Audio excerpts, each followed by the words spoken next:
Now, if you do this and your shoulders are coming up too much, that means your traps are actually getting involved. So for example, if I do this and my shoulder rolls forwards, I'm compressing, I'm closing the joint, and I'm not really using the deltoid to its full potential. Now, most of the time people think that the deltoid works as 3 separate muscles, but it essentially works as a system. So it doesn't really matter what kind of angle you're doing this from, you're going to be targeting the majority of the deltoid. Now, the other most common mistake that people do is that when they do the standing lateral raise, so for example, if I stand up and then I see this all the time.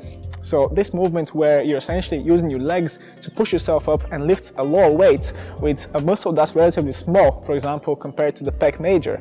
You're not really doing too much there, because essentially you are using your traps to create this movement coming from the neck, and there's not really any isolation coming from the deltoid. So as you can see, my chest is going to be in thoracic extension. So from the back, everything is kind of in alignment there. My shoulder blades are pinned back and down, and the movement is coming up to there, so 90 degrees. So if you imagine your thumb facing up towards the ceiling. So what this is going to do, this is going to prevent the shoulder from closing inwards, and it's also going to prevent your trapezius muscle from kicking in at the top of that movement. I'm just going to create this movement that we talked about before. So as you can see, my arms are moving. I'm not really holding anything here, so there's no tension coming from the wrists.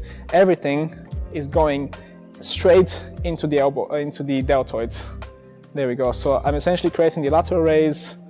Again, you can change the position of the hands there until you reach a point where you can really feel the deltoids working.